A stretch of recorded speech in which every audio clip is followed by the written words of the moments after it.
plus de jouir, plus de gozar. Sí, bueno. Sí, no, está sustancializado en el sentido de sustancialismo, está reificado absolutamente el goce entre nosotros. Pero no es lo que propone Lacan, al menos en estas clases. Y bueno, si alguien quiere traer a la polémica el último Lacan, que traiga las clases donde lo dice, en una versión seria donde lo dice, y lo discutimos. ¿Entienden lo que estoy diciendo? Que el otro no lo encontré nunca. Lo que se dice que Lacan dijo en el último Lacan. Bueno, nos dedicamos solo al seminario 14. Y lo hacemos sin prisa y sin pausa, como son las revoluciones. Entonces, primero lo vamos a considerar como una sustancia lógica de Aristóteles, una ousia, entonces que no puede ser atribuido ni puede estar en un sujeto. 2, es que no es susceptible de más y de menos. 3, es una fórmula de Lacan. En francés, para los que saben francés, disculpen la pronunciación, para los que saben francés, es il n'y a de jouissance que du corps.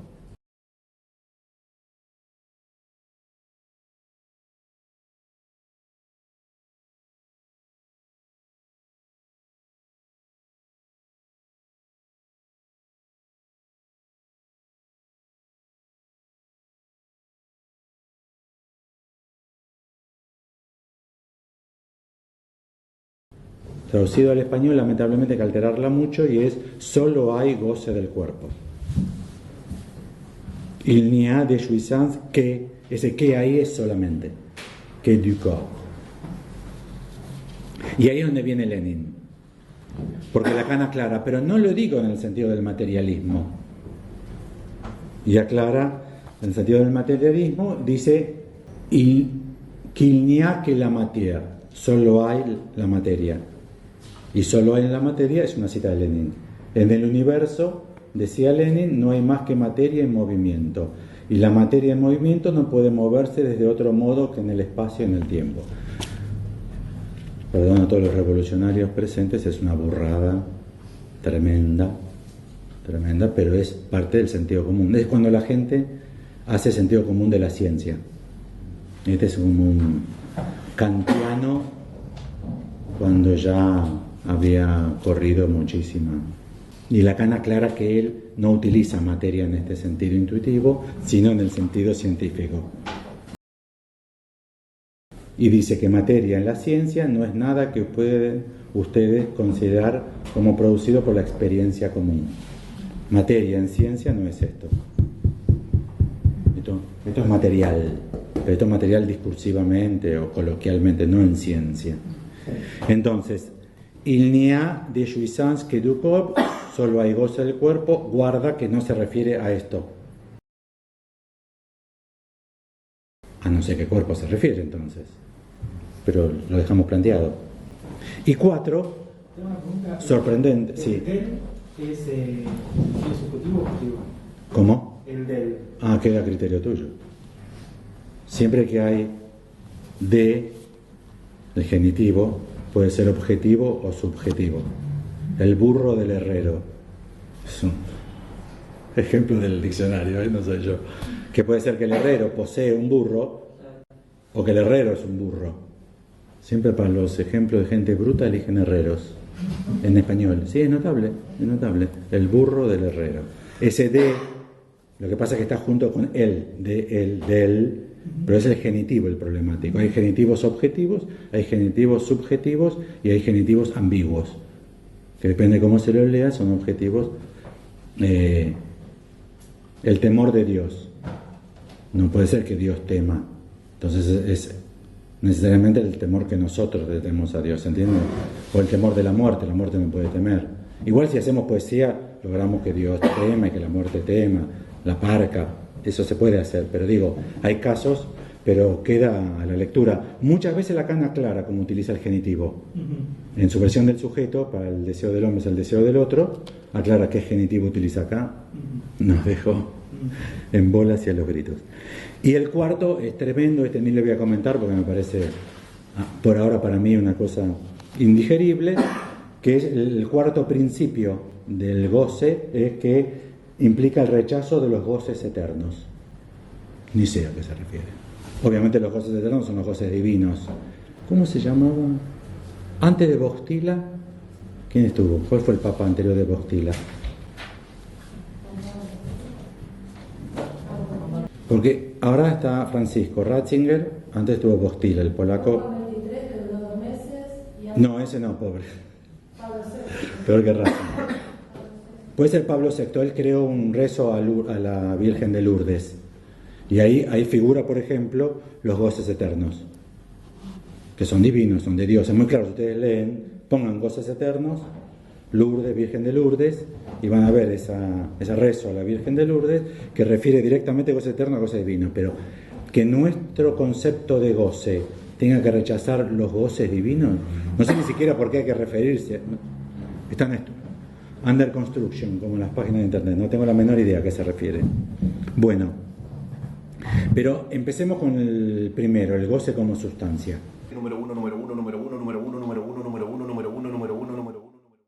Entonces dice Lacan que lo toma de las categorías. Las categorías son los predicados, se podría decir. Bastante impreciso porque lo quiero decir en 10-15 minutos. Porque en realidad son los predicados, pero no son los predicados. Y se refieren, ¿vieron la aparición de sujeto ahí? Que no puede estar en un sujeto, ni puede referirse a un sujeto. Y nosotros dijimos que todo esto estábamos llevados a hablar de esto por la introducción de un sujeto en lo real, ¿no? ¿Qué es eso? En la página 34 de las categorías, es el capítulo 5, que va a tratar justamente sobre Ousia, que es la primera y principal categoría, o la primera o el principal predicado. Si tenemos predicado, ¿qué tenemos de este lado? Predicado, sujeto y predicado. Por eso no puede estar en un sujeto. ¿Entienden? O sea, las categorías es un análisis lógico del lenguaje, muy recomendable, muy recomendable. Es el artículo de Benveniste, Categorías lingüísticas y categorías del pensamiento. Primero, pues, una joya total, ese artículo es una joya total, y aparte porque está hablando de este capítulo del órgano, de este libro del órgano, las categorías del lenguaje y las categorías del pensamiento. Hay categorías, uno cree que lo toma del lenguaje, no, lo está tomando de la obra de Aristóteles. Lo que plantea ahí es maravilloso, la verdad. Pero dice que ni puede ser atribuido. Ahora lo leo. Página 34, entonces capítulo 5 de las categorías, que es el libro 1 del órgano, dice: Ousia o sustancia, este traductor lo pone como entidad, lo traduce como entidad. Si ustedes buscan sustancia en el diccionario van a encontrar, si buscan Ousia en el diccionario, que en Google lo encuentran, pongan Ousia y aparece. Van a ver que aparece en un montón de formas de ser traducido. La canónica es sustancia, las que vienen después habitualmente es esencia. Si quieren que hablemos algo, yo encantado. Aunque pueda sonar un poco metafísica la pregunta, pero en cuanto a la definición de la idea de sustancia en relación con la idea de esencia, nunca me ha quedado claro esa... No le queda claro a nadie, yo creo. Hombre, la confusión se da ya en la propia terminología escolástica cuando distinguía sustancias primeras y sustancias segundas. Y las sustancias segundas eran las esencias. En latín, quiditat,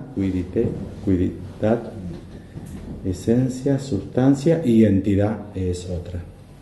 Quiere decir que un predicado de un sujeto puede ser la entidad. Y dice Aristóteles: entidad, la así llamada con más propiedad, más primariamente y en más alto grado, es aquella que ni se dice de un sujeto ni está en un sujeto. O sea, Lacan está citando el libro de Aristóteles que tiene en la mano. Tranquilo, lo dijo. Dijo, lee la categoría, de ahí, lo saco de ahí. El hombre, verbigracia, el hombre individual o el caballo individual. O sea, la entidad hombre o la entidad caballo no puede estar en el hombre individual o en el caballo individual. ¿Entendieron, no? Hombre, la categoría hombre no puede estar en él. No estoy hablando de la sexualidad de él. Igual es de San Lorenzo, bueno, son las cosas que se dicen, pero no importa, no vamos a hablar de ese tipo de cosas. Hombre no puede estar en él. ¿Entienden? Ni caballo, la categoría caballo puede estar en un caballo individual. ¿Se entiende la idea, no? Se llaman entidades secundarias las especies a las que pertenecen las entidades primariamente así llamadas, tanto esas especies como sus géneros. El hombre individual pertenece a la especie hombre y el género de dicha especie es animal. Así pues, estas entidades se llaman secundarias, el hombre y el animal. ¿Entendieron? O sea, se puede armar como una serie de llaves donde vos incluís cada vez en más generalidad. El hombre individual dentro de la especie de los hombres, dentro de la especie de los animales.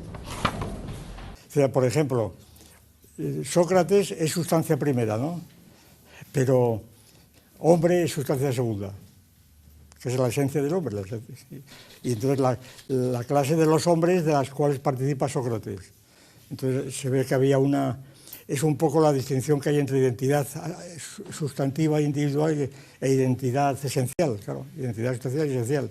Es una distinción que sigue funcionando, claro, porque la identidad, en el ejemplo que tantas veces hemos puesto del sol de los Viraka, ¿no? El sol, el poblado del sol, el sol que va saliendo cada día, porque hay un poblado del sol, cada día sale el sol de ese poblado, cubre su trayectoria y muere, y sale otro sol. Claro, los pueblos primitivos como los Viraka y otros pueblos pues, salvajes, con perdón, ¿verdad? Pues creían que el sol no tenía identidad sustancial, sino esencial. Es decir, que el sol de hoy era distinto del sol de ayer, distinto sustancialmente, en lugar de ser el mismo que daba la vuelta, ¿verdad? Entonces, y por tanto, la identidad del sol sería esencial. Habría una esencia del sol realizada en múltiples soles individuales que estaban en el poblado del sol. Naturalmente este concepto se considera hoy prehistórico y el sol se supone que es una masa que es la misma. ¿Qué quiere decir la misma sustancialmente, no en el sentido de la sustancia dilemórfica, claro está, eso por supuesto no, pero es la misma identidad numérica. El Sol es el mismo, aunque hayan cambiado completamente todos sus hidrógenos, moléculas y gases, etcétera, pero sin embargo es la misma, es lo del barco del Teseo. El barco de Teseo es lo mismo. El barco de Teseo pues va cambiando todas sus piezas, todas sus tablas, y llega un momento en donde el barco de Teseo ya no tiene ni una sola madera común con el anterior, pero sigue siendo el barco de Teseo. Lo mismo que pasa con nosotros, con el organismo. El metabolismo nos hace un recambio molecular íntegro cada 7, 15 años, y entonces nosotros somos totalmente distintos de hace, vamos a poner 10 años, pero sin embargo tenemos la misma figura, la misma, incluso los mismos hábitos y formas de pensar, etcétera, la misma personalidad, el mismo DNI, etcétera. Y sin embargo somos como el barco de Teseo. Pues ahí la identidad sustancial es la que parece que se mantiene, pero no por vía sustancial, sino por vía causal, como pasa con el barco de Teseo. Es decir, porque las tablas nuevas que se ponen están encajadas a las anteriores y hay unas relaciones de contacto sinalógicas, ¿verdad? Y eso estaría, es decir, la idea de sustancia estaría totalmente vinculada a la idea de causa, es la cuestión. Y la esencia, en cambio, ya nos remitiría a las clases, que es otro orden diferente, claro.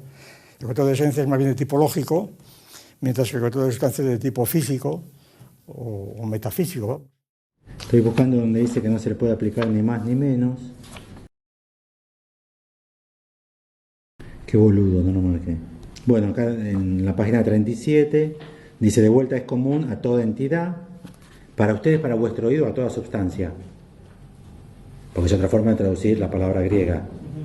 Lacan dijo, goce como sustancia. Estamos hablando de... Lo voy a convertir a este texto en nuestro oído. Entonces, es común a toda sustancia el hecho de no estar en un sujeto, pues la entidad primaria ni se dice de un sujeto ni está en un sujeto. O sea, lo que la cosa es en sí misma no está en un sujeto, Nosotros definimos a un hombre como que lo caracteriza esencialmente es ser hombre. Hombre como categoría no está en él. ¿Se entiende? Él es un caso de eso. O sea, no está en él ni hombre, quiere decir él. Quizás les convendría leer solo la introducción del traductor. El traductor es Miguel Candel San Martín, todo junto. Yo lo busqué en internet, es un capo tremendo, una autoridad en griego, en latín, en Aristóteles. Un grosso total. Él dice, pero entonces, ¿qué es un predicado que no se le puede aplicar a un sujeto? Hay una aporía, dice. ¿Se entienden, no? Muchos autores dicen que los argumentos de Aristóteles son aporéticos, implican aporía. Poro, el agujerito, poro. Aporos es un camino obstruido, o sea, un argumento que no tiene salida. ¿Se acuerdan? Contradicciones, aporías. ¿Se acuerdan las categorías lógicas de cuando el argumento se contradice? Aporía es cuando vos vas argumentando en un sentido y llegas a un punto donde no se puede seguir argumentando porque ya se produce una falla en el argumento. Y este traductor dice con muy buen sentido que entonces, ¿qué quiere decir? Que entonces dice que las categorías son predicados y no son predicados. ¿Por qué sería un predicado de un sujeto que no se le pueda decir respecto de un sujeto? Y entonces agrega, muy interesante, que para Aristóteles tendría que ver entonces con la veracidad de ese argumento. Que de lo que se trataría para Aristóteles no es tanto de si es predicable o no, sino de si eso sería verdad o no. Y ahí ya se saldría de la aporía. El goce, en esta primera acepción de Lacan, pasa a tener estatuto lógico.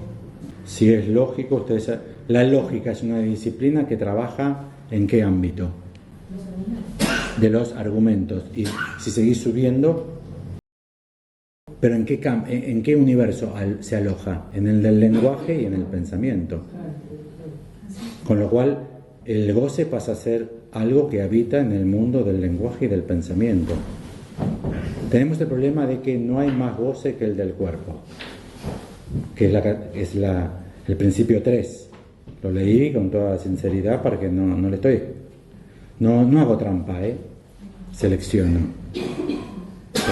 pero no hago trampa. O sea, de lo que selecciono no tijereteo, selecciono completa la cita.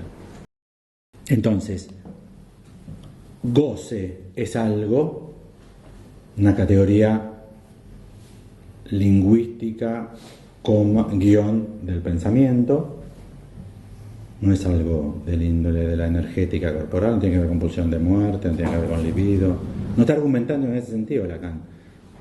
No está hablando ni cerca de ese universo, está hablando de otro universo, que de hecho nos tendríamos que preguntar por qué habla de ese otro universo tan inesperado para nosotros en psicoanálisis.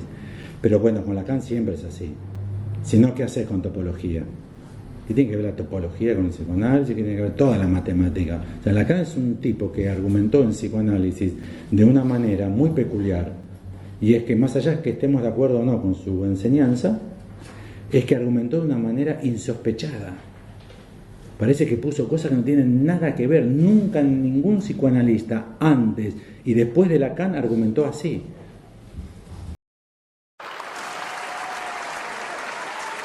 Ningún psicoanalista antes y después de Lacan argumentó así.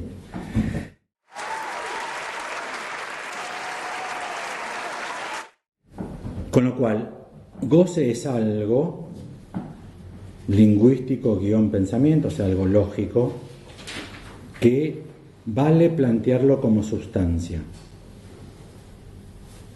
como la sustancia de Aristóteles. O sea, es la primer entidad que se puede decir de algo, pero si se dice de algo hay que contemplar que no está en ese algo ni es de ese algo. ¿Se dan cuenta lo que nos lleva a esto? Que no se puede decir a partir de esto lo que yo dije la vez pasada, yo gozo o tú gozas, porque ya no es sustancia en el sentido de eusía aristotélica. ¿Cómo habría que decir siempre necesariamente? Se goza. ¿Entienden? Sacando conclusiones medio rápidas de esta noche. A mí me llevó 3, 4 años. Subrayas en reiteradas ocasiones que durante la Edad Media los clásicos no habían desaparecido en ningún momento. No, en absoluto. Platón había sido omnipresente en la Alta Edad Media, o sea, San Agustín es platónico y continúa las enseñanzas, están los neoplatónicos, Plotino y demás, llega San Agustín, establece el platonismo como la base de la interpretación teológica inicial del cristianismo, hasta que ya en los tiempos de San Alberto Magno, Santo Tomás, se va a recuperar a Aristóteles allá por el siglo XII, y entonces ya Aristóteles se convierte en el gran referente. 200, 300 años antes de que hagamos academias de filosofía clásica en Florencia, todo el mundo lee Aristóteles. Bien, pero además es que no es que lean Aristóteles, es que es Aristóteles, o sea, primero está la palabra de Dios en la Biblia y después la palabra de Dios está Aristóteles. Y si lo que Aristóteles dice contradice la Biblia, podemos llevarle la contraria, pero si Aristóteles completa la Biblia, ya es una palabra absoluta. Considerar que había que esperar al Renacimiento para mirar al mundo clásico cuando Aristóteles es el cimiento de toda esa nueva educación universitaria que se ha puesto en marcha en el siglo XII. 20 minutos. ¿Qué hacemos con el cuerpo? Vieron ya con la dialéctica del amo y del esclavo, y es que una vez que se introduce un sujeto en lo real, o sea, una vez que estamos convencidos de que hay significancia, si ustedes quieren, sepan que la significancia introduce algo que seguro, o sea, por esta forma de escribirla, o por esta forma de escribirla, que a mí me parece que no hay que elegir, hay que dejar las dos, que son los dos modos en que se puede pensar el sentido. Si ustedes lo quieren pensar, sepan que seguro esto y esto no lo van a encontrar en el mundo animal. Ni siquiera de los primates más próximos a nosotros, que son todas las investigaciones sobre los bonobos. Mientras los chimpancés solo se mueven al norte del Congo, los bonobos solo se dejan ver en el sur, y no podrían ser más diferentes. Para mí esa es la diferencia entre mandril y bonobo. O cuquita. Los bonobos reciben órdenes de sus hermanas. Las hembras al poder. El bonobo es el que posta se cree lo que está diciendo. Un orco. Okay. Sí. Miren esos monitos chiquititos que realmente son muy, muy distintos de lo que nosotros suponemos que es un primate. Para la investigación en primatología hasta hace 20 o 30 años. Realmente tienen capacidades intelectuales notables. Muchas cosas que se decían, los monos no pueden hacer X, Y, y Z, los bonobos sí. Pero seguro no, jamás, el problema del sentido. ¿A dónde vas? A Cracovia. Ah, qué mentiroso que eres. Me dices que vas a Cracovia para que yo crea que vas a Lemberg cuando en realidad vas a Cracovia. O sea, diciendo Cracovia, ¿qué dijo? ¿Verdad o mintió? Si va a Cracovia, dijo la verdad. Pero dijo la verdad para que vos creas que no te podría estar diciendo la verdad, entonces seguro que está mintiendo, y entonces es como el bluff en póker. ¿Entienden? Eso es lo que seguro no van a encontrar en los primates. Para que ustedes estar convencidos de que hay la entrada de un sujeto en lo real, tiene que estar en la dimensión del sentido. La del significado es más problemática, Porque la del significado incluso podría haber ejemplos de conductas de animales donde uno diría, y hay un esbozo de articulación de significante y cierto significado. Pero seguro, garantizado que sentido no.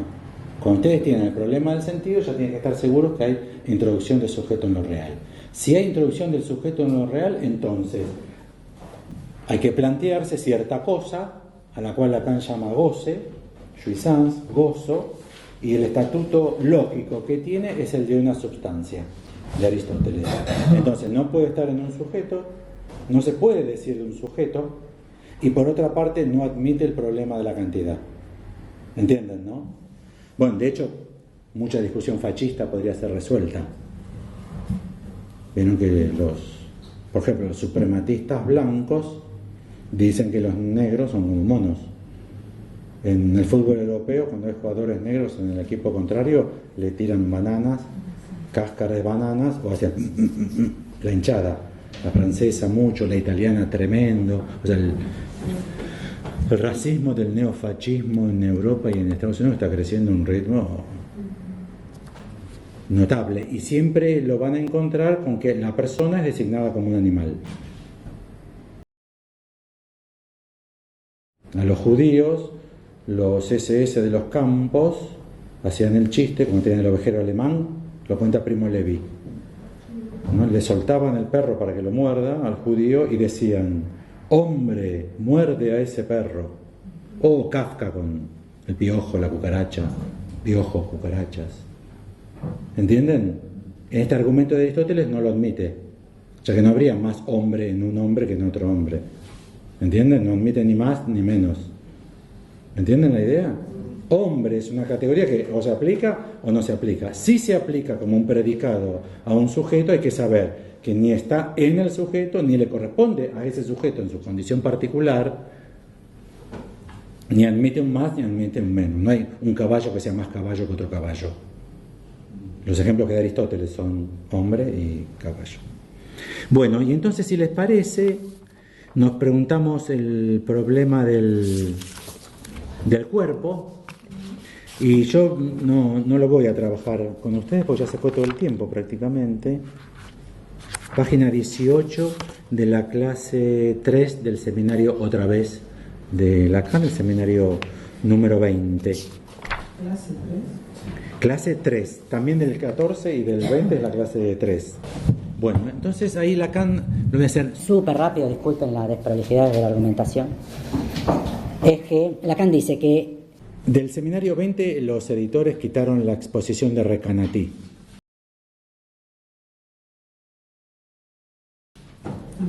Tremendo.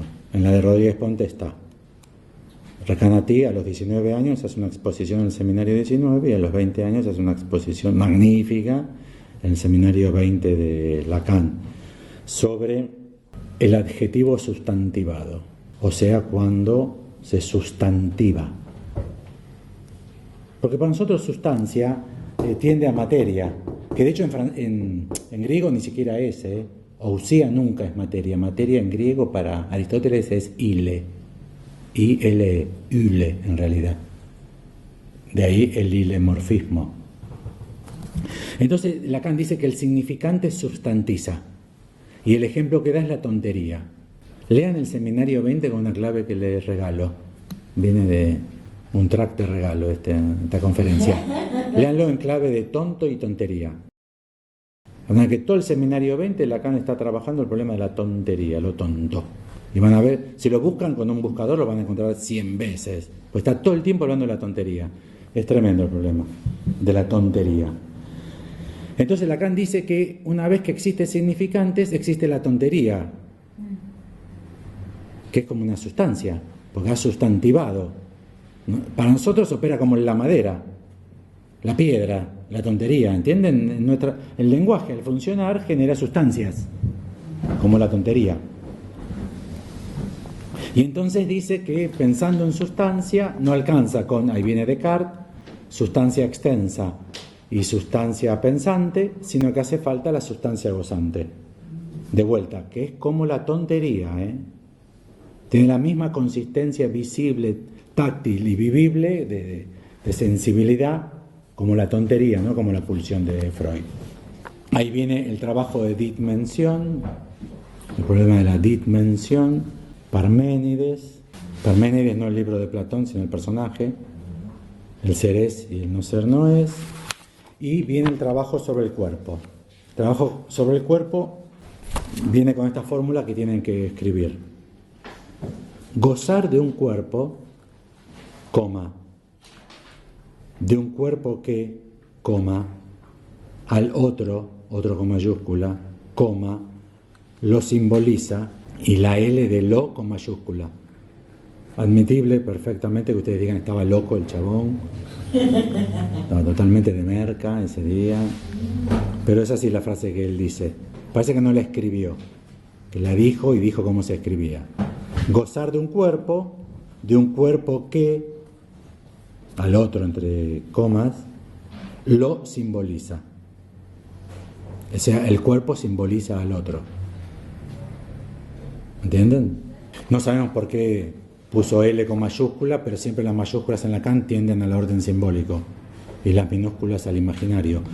Se te pararon los ojos así como el 2 de oro. La joda del sistema es que como hay 3 registros, ¿entienden? Y lo real con que lo escribís. O sea, es complejo, o sea, no es seguro el sistema de lectura. No, pero él lo escribe. O sea, escribe lo simbólico con mayúscula, lo imaginario con minúscula, a mayúscula, minúscula, y mayúscula y minúscula. Así que acá nos da a entender que el cuerpo opera simbólicamente. 2 comentarios. En la página 1 de la clase donde leí sustancia, donde está la fórmula esa, no hay goce más que del cuerpo, dice lo que es cuerpo. Dice así: este año he hecho articulaciones nuevas. Una importante que data de nuestro antepenúltimo encuentro y seguramente he designado expresamente, ya que nunca fue dicho antes, y es que el lugar del otro, otro con mayúscula, el lugar del otro está en el cuerpo. Esto es lo que está en amarillo. ¿Del otro con mayúscula? Con mayúscula, sí. Y acá viene una frase que permite leer qué quiere decir cuerpo en la fórmula que aparece 8 páginas después. Dice: el cuerpo él mismo es, desde el origen, el lugar del otro. Nosotros lo decimos al revés. No decimos que en el origen hay carne, que después viene el otro a meterse en el cuerpo, que están las pulsiones del origen, que después viene la cultura, está en la cultura, todo eso, y que hay un resto impasable del cuerpo a la palabra, y ese resto se llama objeto A, goce o cualquier nombre que se le quiera dar con esa lógica. Lo inefable, hay muchas formas de designar, pero ahí en el origen se pone el cuerpo biológico. Lacan dice que el cuerpo es desde, de vuelta, en la versión Stafferla, que para nosotros, léanla, van a ver la calidad de esta versión, es muchísimo más, tiene muchísimas más páginas, más palabras, más párrafos, más citas, más... La que tenemos es, Ricardo Rodríguez Ponte dice que la versión de Miller y la de Paidós están hachadas. O sea, le faltan pedazos enteros. De hecho, faltan las exposiciones de Recanati en el 20. Con lo cual, el cuerpo es entonces el lugar que en el origen inscribe al otro. Y en la clase esta del 20 propone entonces sustancia pensante, sustancia extensa y sustancia gozante. ¿Qué sustancia? Ya la tenemos en el 14. Es esta sustancia, ousia. Ahora en el sistema cartesiano. Pero van a ver que vuelve al sistema aristotélico. Porque dice que la sustancia gozante es para localizar al significante. En realidad dice mi significante. Y entonces dice, ¿qué es el significante? Esto es página 25 de la clase 3 del seminario 20, 3 páginas antes de terminar. Pero en esta única articulación, ¿qué quiere decir? ¿Qué es el significante? No se pregunta qué es el goce, ¿eh? Se pregunta qué es el significante. Toda la clase se pregunta qué es el significante.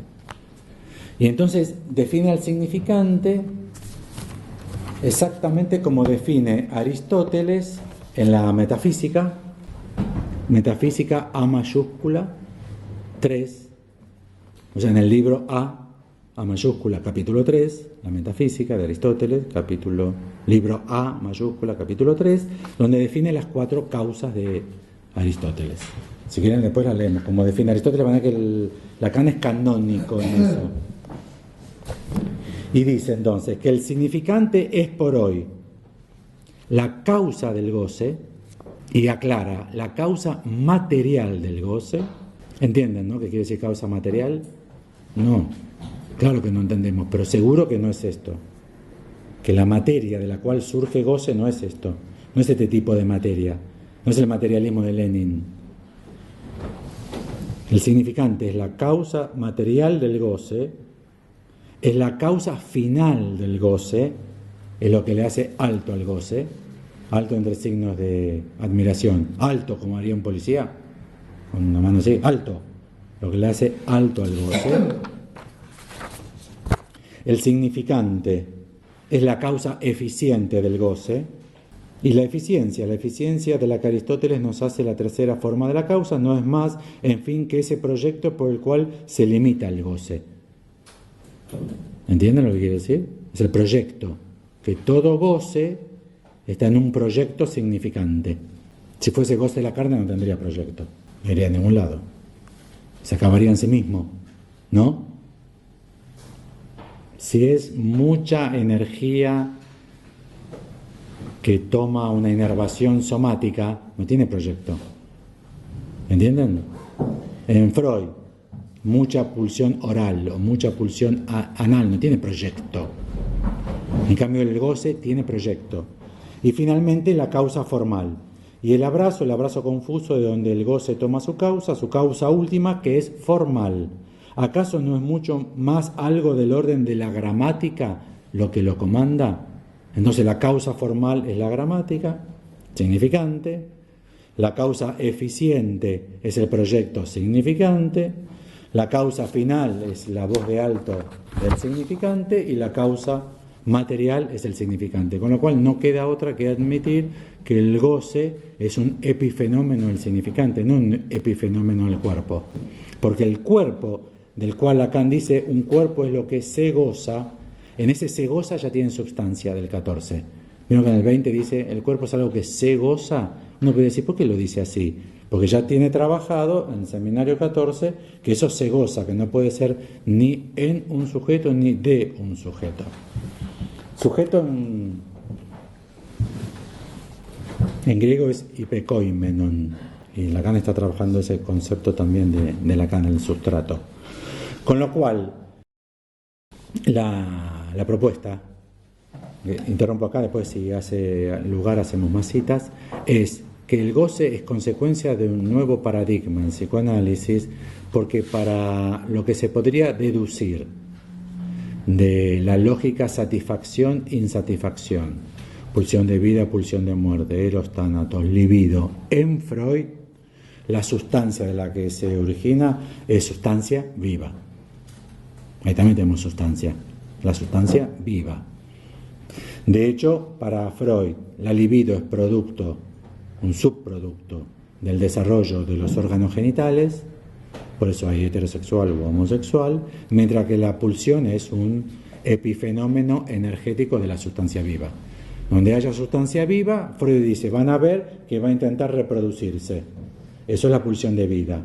Y van a ver que también hay una tendencia a morir, eso es la pulsión de muerte. Y en cualquier unicelular se ve. Y da Freud como ejemplo, no Aristóteles, sino Weismann, el plasma germinal de Weismann.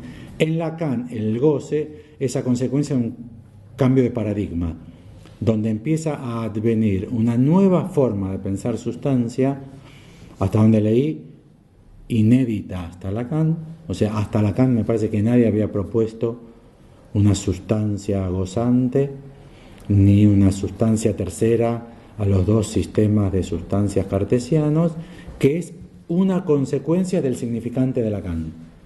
Si ustedes admiten la existencia de este juego significante, entonces tienen que admitir nuevos fenómenos.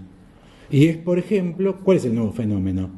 Que si tienen un amo y un esclavo, ¿vieron las películas de amos y de esclavos? Sexuales. Un tipo secuestra a una chica y se la coge 15 años. Las películas yanquis, la película más naif de los yanquis. ¿Vieron que están los yanquis todo el tiempo con eso? Todo el tiempo. Cuando las ven, las buenas películas, el director no les hace dudar de quién goza. ¿Y no les hace dudar de quién es el esclavo? Uno podría decir, ¿para qué este tipo secuestró una mina con este quilombo, construyó un sótano de 180 metros cuadrados, la tiene encerrada ahí con todos los problemas legales, pero también para alimentarla? ¿Cómo hace para cagar la mina? Todos los días hay que sacar mierda del sótano, es un quilombo. ¿Por qué no vas a un boliche, te levantás una mina y te la coges? ¿Entiendes lo que estoy diciendo? ¿Quién está más esclavizado de la escena?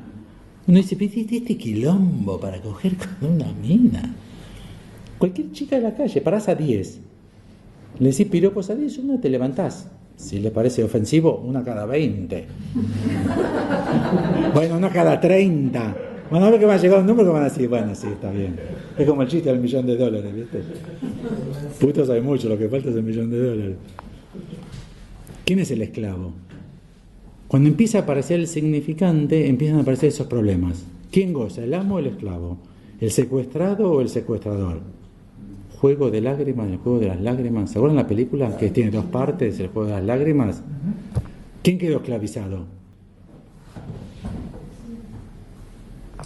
¿Se acuerdan? Esa película estaba la rana y el escorpión. Se dice, tal cual. La película cuenta. Por eso se dice, sí, tal cual. ¿Quién es el amo esclavo? ¿Quién es el amo esclavo? Cuando ustedes tienen amos esclavos, ¿quién es? Ese padre terrible que le pega al chico, y le pega, y le pega, y le pega, y le pega, y le pega. ¿A quién le dan ganas de decir, pero qué te pasa con el pibe? Vos tenés un trauma con el chico. ¿Entiendes? No decimos que el chico tiene un trauma. Después va a quedar el pibe bien traumatizado con el padre. Pero ¿quién está fijado? Cuando entra el significante, ya no se puede decir quién goza. Es por eso se goza. De un cuerpo. Ah, sí, de un cuerpo. Pero un cuerpo significante. Y ahí tienen toda la histeria de Freud explicada al revés. No es que hay una zona de facilitación somática por carga energética previa que habilita que se exprese el síntoma, sino que el significante crea esa parte. Lo único que agrega Lacan del cuerpo biológico, si les interesa el cuerpo biológico, es que lo sorprendente es que el cuerpo biológico es muy concesivo a todo esto, que se deja llevar a niveles increíbles. Chicas que pesan 25 kilos, ¿vieron? Anoréxicas que llegan a pesar 25 kilos. El otro día agarraron un capo narco, era muy fácil agarrarlo, porque hacía 5 años que no salía de la pieza. No sé cómo la policía tardó tanto. Sí, ¿saben por qué no salía de la pieza? Porque pesaba 250 kilos. SAME, bomberos, no había forma de...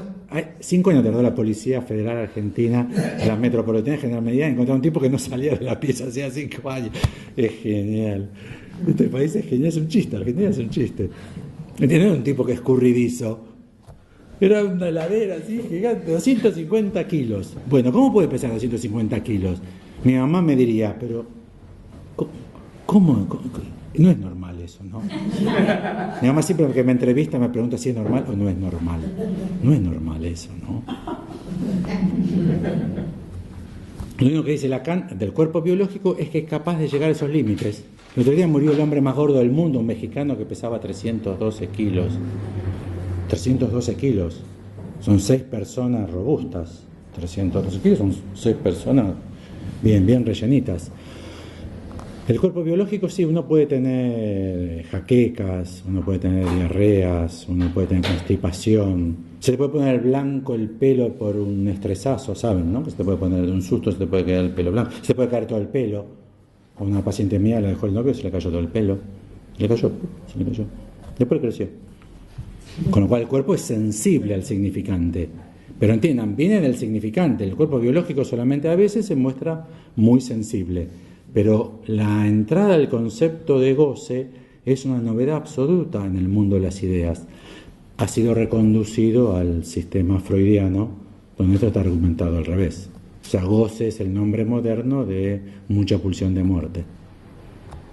El autor que más claro lo define es Miller, que dice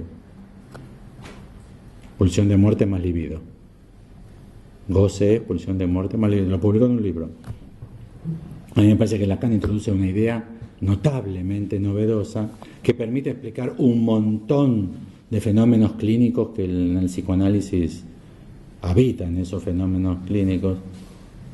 Yo tenía una paciente que hacía así todo el tiempo. Le habían salido en el labio unas cosas espantosas que le hacían que el labio sea... ¿Entiendes? Como un granuloma, no sé ni cómo se llamaban esas cosas. El asunto es, eso viene del cuerpo y no estuvo bien limitado por la metáfora paterna del nombre del padre, entonces mucho goce descontrolado, deslimitado, de no sé qué cosado, que nunca podrá ser dicho, de acá para allá, o el significante, en su potencia, es capaz de tomar cuerpos biológicos y hacerlos de funcionar de una manera absolutamente insólita. Pero en eso no deja de estar la marca significante. Por ejemplo, si la paciente esa me preguntase, la del labio, somos todos freudianos en Buenos Aires, todos los pacientes siempre se preguntan, pero yo, ¿qué obtengo de esto? Están hechos mierda. Y siempre el paciente pregunta, pero yo, ¿qué obtengo de esto? Un beneficio secundario. En Buenos Aires somos todos freudianos, gracias a Dios así hay muchos pacientes. Muchas ciudades quisieran ser tan freudianas. Acá hay muchos pacientes, porque todo el mundo cree en el super yo. ¿Qué obtengo yo de esto? O si no, se lo puede decir directamente el psicoanalista, hágase responsable de su propio goce. ¿Sí? ¿Pero es seguro que es de él o de ella? ¿No podría ser de la madre? ¿No podría ser de la madre sin que la madre sepa? ¿Entienden lo que estoy diciendo? O de la abuela, o ni siquiera de ninguna de ellas, sino que entre todas las mujeres, o quizás entre todos los hombres de la rama paterna de esa familia, se armó una interpretación que las cosas son de X manera y se empieza a verificar en los cuerpos. ¿Entienden lo que digo?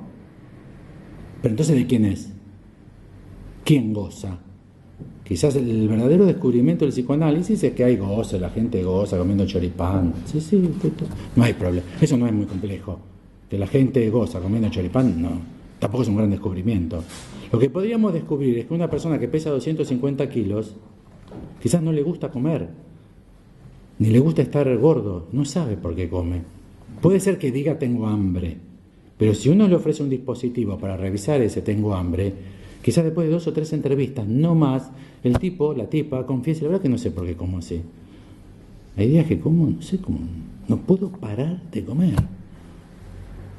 Quizás eso no tenga nada que ver ni con el yo, la sustancia pensante, ni con su cuerpo biológico, el estómago, mucho goce en el estómago, sino que quizás provenga de algo que sea otro tipo de sustancia. Otro tipo de sustancia que solamente existe si uno admite el funcionamiento de este tipo de materia. ¿Entienden la idea, no? Es una idea nada más. Bueno, ¿necesitamos preguntas? La dialéctica del árbol del esclavo hablaba de introducción del significante, ¿no? Que a partir de esa introducción del significante ya no podemos hablar de un goce puesto de un solo lado, ¿no? Se problematiza el goce. Se problematiza el goce. ¿Me podrías explicar un poco mejor cómo sería la introducción del significante? Lacan dice que hay una concepción de goce, que es la que utilizó Hegel. Interesante para pensar porque quizás tiene que ver con la modernidad. Esta idea de... ¿Se acuerdan del chancho burgués de Chaplin? ¿Se acuerdan, no? El gordo de frac y smoking que comía como un degenerado, ese hijo de puta, así gordísimo, todos los obreros flaquísimos. Hay todavía una idea de que hay un goce ahí, una satisfacción, una enorme satisfacción. Saben que se invirtió eso, ¿no? Ahora los pobres son los gordos y los ricos son todos atléticos, hacen gym, tienen personal trainer, hacen dieta. Y los pobres comen comida chatarra, basura y están todos en un problema de obesidad entre los pobres tremendo. Cuando la miseria es relativa, cuando la miseria es absoluta, como en la India, no son gordos y se quedan los pobres. La idea que hay en juego ahí es que el amo goza de su posición de privilegio. Entonces Lacan dice, bueno, pensémoslo un poco. A ver, ¿a qué se refiere ese goza? Él goza. Y entonces empieza a hacer preguntas que... No.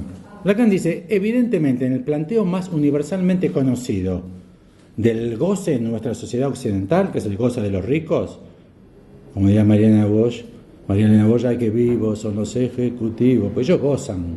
Bueno, dice, revisemos, ¿gozan los ricos?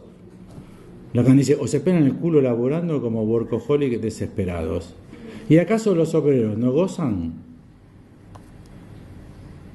¿Y qué goza? ¿El amo que goza? ¿El cuerpo del esclavo? ¿Y entonces el cuerpo del amo? ¿Entienden? Y si goza el cuerpo del esclavo, ¿es de todo el cuerpo o de una parte? Y si goza de una parte del cuerpo del esclavo, ¿es una parte del cuerpo del amo? O sea, lo que está diciendo Lacan, esta dialéctica en el mundo humano está mal planteada. El goce tiene que ser planteado de otra manera. ¿A consecuencia de qué? A consecuencia de que el mundo humano está regido, según Lacan y su teoría, por el material significante y su legalidad específica. Metáfora, metonimia, significado, sentido, significación y significancia. Una vez que vos admitís que estos son los elementos fundamentales del universo humano, Lacan pone la palabra griega de Aristóteles, stoikeion, que son los elementos. ¿Cuáles son los elementos de la materialidad humana? ¿Cuáles son los elementos de la materialidad humana? Hombre, mujer, ¿cuáles son? Para el mundo moderno es ADN, ¿no? Genética. Para Lacan es significante, significado, metáfora y metonimia. Esos son los 4 elementos con los que se arma la materialidad humana. Si se arma con esos 4 elementos la materialidad humana, ¿qué quiere decir la introducción de un sujeto en lo real? Que ya en lo real hay sujeto, ni vos ni yo. Como si fuese Artemio Dupin o un detective pensando en el ladrón. Si el ladrón quiso robar, ¿por qué dejó tal cosa? ¿Lo conoce? ¿Sabe quién es? Ese hombre no sabe nada, piensa en el ladrón. Si el ladrón quiso robar, ¿cómo dejó $10.000 ahí y se llevó 500 pesos en la billetera? ¿Entienden? No, seguramente el ladrón, ¿lo conoce el ladrón? ¿Sabe quién es? No, es el ladrón como sujeto. ¿Entendés? Bueno, una vez que tenemos la introducción de un sujeto en lo real, ya lo real cambia absolutamente. Y entonces aparece, dice Lacan, una nueva sustancia, que es el goce. ¿Por qué la llamó goce y no la llamó Roberto? Así no nos confundiríamos con el goce, lo que hablamos nosotros todo el día de que yo gozo. Porque justamente Lacan lo que quiere es producir la subversión de esa idea de goce. Porque el psicoanálisis demuestra que no existe esa idea de goce. No existe esa idea de goce. Que cuando uno dice él goza haciendo eso, está muy mal dicho y muy mal pensado. Y los problemas clínicos en psicoanálisis lo demuestran. El chico que está tirado, el adolescente que está tirado en la cama sin hacer nada, y viene el padre y dice, ¡ah! Vos sí que la pasás bien mientras yo me rompo el culo trabajando, ¿eh? ¡Hijo de puta! Vos sí, claro, porque papá paga todo, y el hijo de puta está acá como un rey. ¿Es verdad? ¿O la está pasando como el orto y está pensando en su propio suicidio ese pobre pibe? ¿Entienden? ¿Qué descubre el psicoanálisis?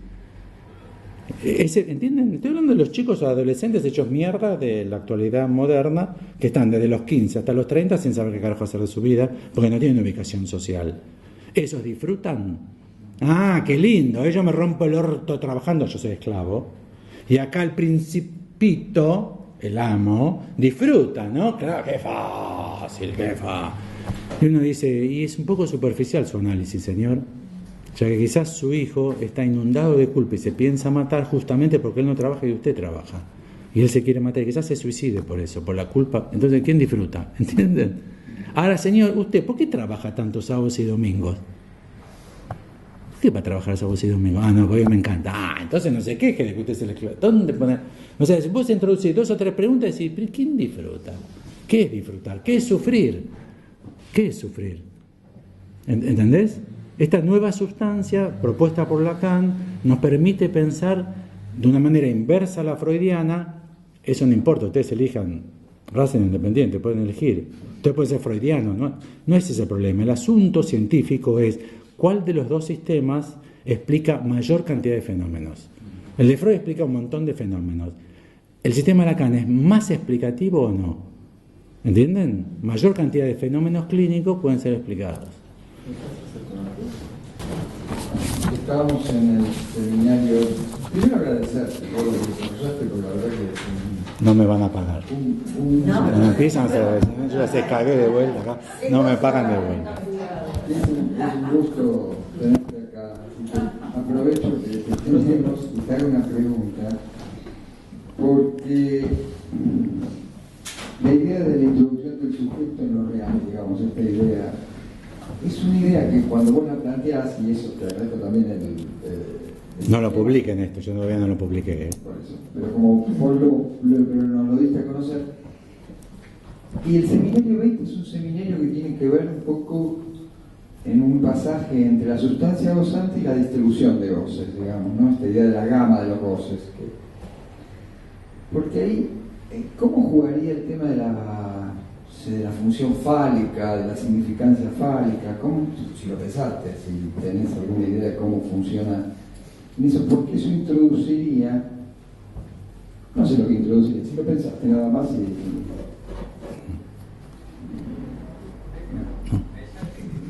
Una respuesta, la primera se me viene una respuesta tan sencilla y tan breve. No.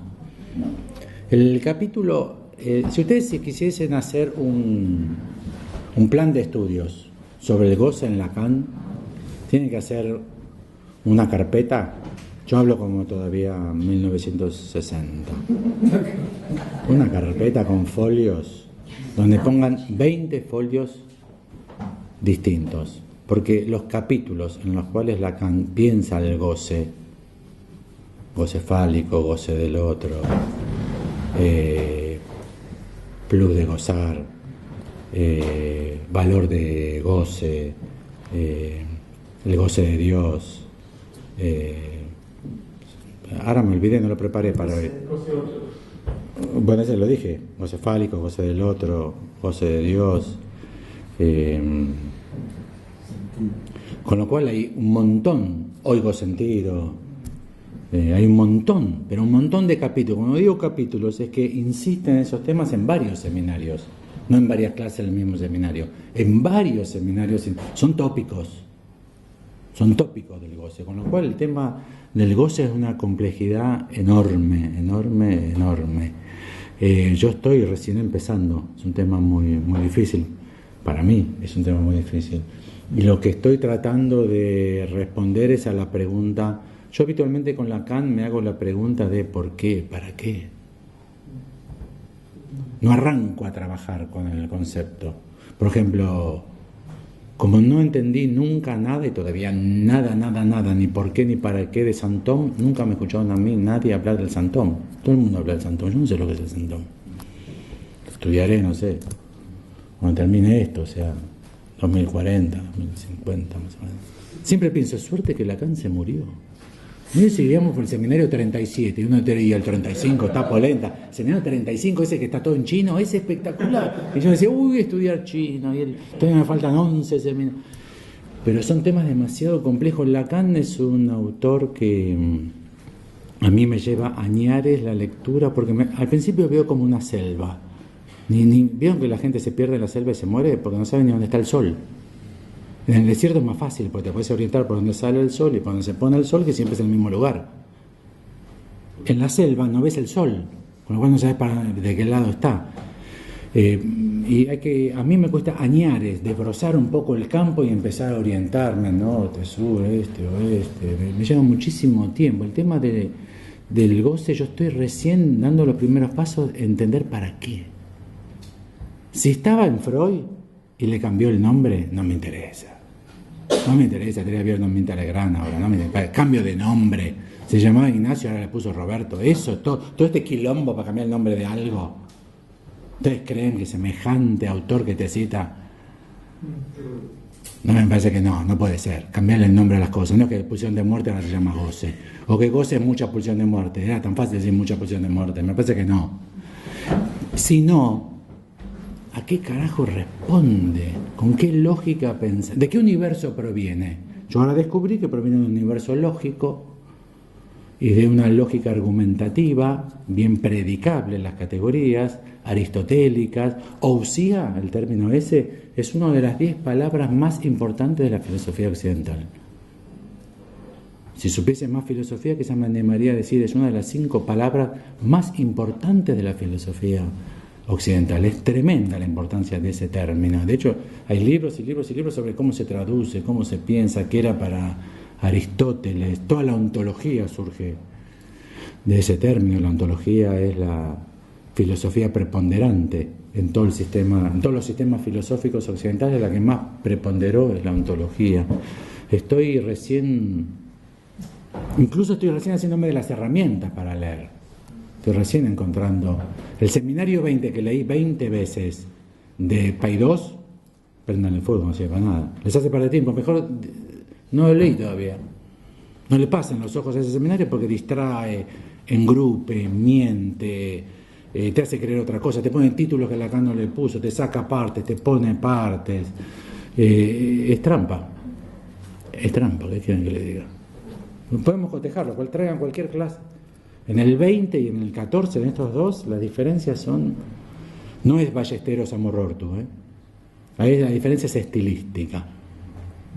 Acá es otro problema. Así que hacerse de las herramientas con Lacan. Ahora uno dice, pero ¿cómo hizo el tipo este? ¿Cómo hizo? En el seminario 20 aparece espacio compacto. Es imposible. ¿Hay algún matemático de super nivel acá presente? Super nivel, matemático, super nivel. ¿No hay ninguno? Bueno, yo les garantizo y les apuesto una cena para todos los presentes en el restaurante que ustedes elijan, que el concepto de espacio compacto que utiliza Lacan para pensar la sustancia gozante es imposible que lo entiendan. Porque no lo entiende jamás nadie que no sea un avesadísimo matemático. ¿Por qué? Porque en el proceso argumentativo hay nociones tremendamente abstractas como en 10 niveles de argumentación. O sea, no puedes entender. Hay que citarlo de memoria y decir, no se puede entender. Pero lo citó perfectamente bien. ¿Cómo hizo Lacan? No sé cómo hizo. Pero, no. Y a esta altura que ya me puse viejo y cansado, me parece que nos conviene mucho más dejar en, no sé, no entiendo, que sacar del bolsillo cualquiera y sanatear algo. No sabemos todavía. La ciencia es de no sé hoy a no sé mañana. Mañana me pongo en lo que no sé hoy hacia no sé mañana. O sea, toda la política del saber, me parece que especialmente en psicoanálisis hace falta, es tener una buena relación con lo que no se sabe. Si no, esto es para inhibición total, o sea, no abrir la boca en ninguna reunión lacaniana toda tu vida, o para sanatear como un chanta. Mejor decir, no sé, yo no sé cómo los colegas en general, mucho más jóvenes que yo, saben de todo. El espacio compacto te la saben, Santón te la saben. Y yo sé, ¿cómo saben todo eso? No sé cómo hacen tanto tiempo para estudio. ¿Cómo? Y si lo hacen sin estudio, te imaginás, llegás a cualquier lugar.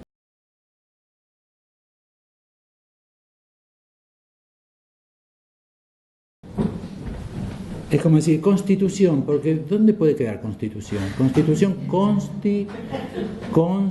Yo conozco una tía mía, salió con un tipo que se llamaba Consti, que vivía para allá, así que agarro constitución. O sea, si empezás a imaginar los términos, decís cualquier cosa, terminás en cualquier lugar. Y en el lugar donde siempre terminamos es Freud, porque Freud sí está bien conocido. Pero Freud tiene otra factura intelectual, no nos lleva a los mismos problemas. De hecho, no tenés que casi leer bibliografía con Freud. ¿Qué libros hay que leer para poder leer a Freud? Que yo sepa, ninguno. A Freud en el sentido de Freud. Si vos querés discutirlo a Freud, hay que leer Nietzsche, Schopenhauer, bueno, hay que leer un montón para discutirle. Pero para leer Freud no hace falta leer. No hace falta leer ningún libro. ¿Qué libro hay que leer para poder leer a Lacan? Yo ya voy por 3.000. No es metáfora, ¿eh? No es metáfora. Yo los cuento, porque la obsesión en mí es muy evidente, no hace falta que lo oculten. Yo cuento, los cuento a ustedes, yo cuento las cosas. Cuento cuántos faltaron. ¿Quién llegó tarde? No. Yo ya voy por 3.000. Los de la EOL dejaron de editar la revista Referencias de Lacan por el número 37, porque ya era el pedo que la publiquen, porque ya con internet obtenías todo mucho más rápido que comprando la revista. Pero hicieron 37 números de ejemplares de las Referencias de Lacan. ¿Cuántas revistas tenían que haber hecho? Y tenían que haber hecho 200 o 300, donde citan las referencias.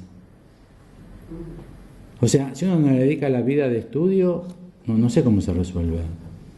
Pero bueno, uno puede practicar sin Lacan. De hecho, la mayor parte de los psicoanalistas practican sin Lacan. El problema ahí es otro, y es el problema del límite de la práctica. Porque uno es capaz de ver el horizonte, a uno se le plantea en función de lo que es capaz de concebir. Ver problemas, ver soluciones, se depende de tu sistema teórico si te permite ver el problema. Hay gente que no ve el problema. Ustedes con amigos, ¿no les pasa a veces que miran al hijo de uno y dicen, Mirta, ¿viste que tu hijo camina en punta de pie? Sí.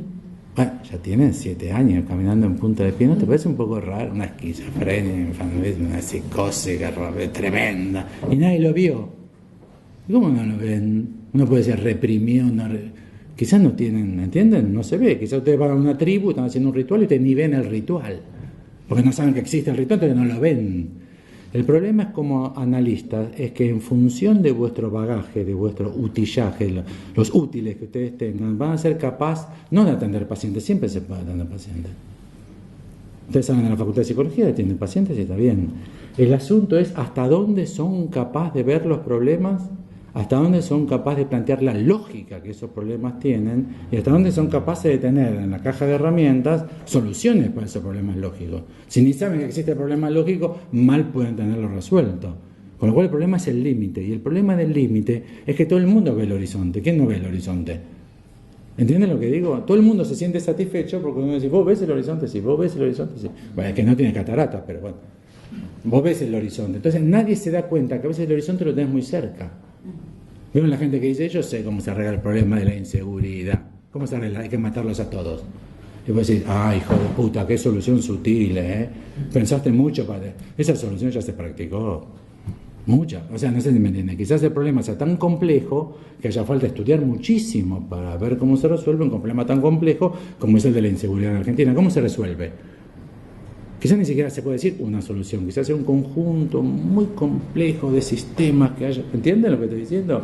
Ahora, el tipo que te dice, hay que matarlos a todos, esta negra mierda, hay que matarlos a todos, cree que tiene una solución el tipo. Lo que pasa es que la solución la tiene aquí, porque lo que ha reflexionado sobre eso es en base a prejuicios, o sea, no pensó nada. ¿Entienden lo que estoy diciendo? Pero el tipo está satisfecho con la solución que tiene. En general todos estamos satisfechos con el horizonte, porque creemos que es el límite de lo que existe. Pero no sabemos que existen cosas porque no las hemos estudiado. Los problemas que traen nuestros pacientes pueden ser de esa índole. Que no seamos capaces ni siquiera de darnos cuenta del problema que nos trae porque no hemos estudiado suficientemente. Porque la desgracia de la práctica es que por más que practiques 80 millones de años, nunca te va a aparecer lo que no sabes. Porque si no, los kleinianos tendrían que haber sido lacanianos, ¿no? Si practicaron 30, 40 años, los kleinianos tenían que haber sido, después de tanta práctica, tiene que haber sido, ¿entienden lo que digo? Es como una evolución. Como se dice que Lacan, que el último Lacan evolutivamente llegó. Pero entonces, si fuese evolutiva, los kleinianos tendrían que ser, los anafrodianos tendrían que ser todos lacanianos. Quizás no evoluciona así, quizás estamos todos limitados por un sistema de pensamiento y lo que Lacan me parece que intentó hacer es empujar el sistema de pensamiento en psicoanálisis un poco más lejos. Ustedes podrán discutir si es al pedo total. Muchos dicen que Lacan hizo todo esto para Sokal y Brigmont, imposturas intelectuales, que Lacan era un impostor, que citaba todas estas cosas para quedar bien con el público y tener mucho prestigio y que es todo el pedo. Es una respuesta posible a semejante complejidad. Nadie tiene que leer las categorías de Aristóteles. Yo en mi vida pensé que ni sabía que existían las categorías de Aristóteles. O puede ser que sea necesario que revisemos esos problemas milenarios de cómo se piensan algunas cosas en Occidente, porque quizás nos abran la cabeza para tener una mejor reflexión que nos permite diagnosticar el problema. Por ejemplo, decirle a alguien, y quizás usted no goza. ¿Me entienden? ¿Qué gozo yo de todo esto? ¿Qué satisfacción obtengo yo? Y quizás convenga a alguno decirle, ninguna, pero quizás no es por usted. Quizás otro goza de esto. ¿Entienden? Pero eso si no lo pensaste no lo puedes decir. Te volvés loco diciendo, es cierto, ¿qué goza este? Ah, que lo cuidemos, eso, que yo esté acá con usted. ¿No? Uno empieza, con el sistema que tenés empezás a producir soluciones, pero quizás no sean todas suficientemente potentes. Ok, gracias.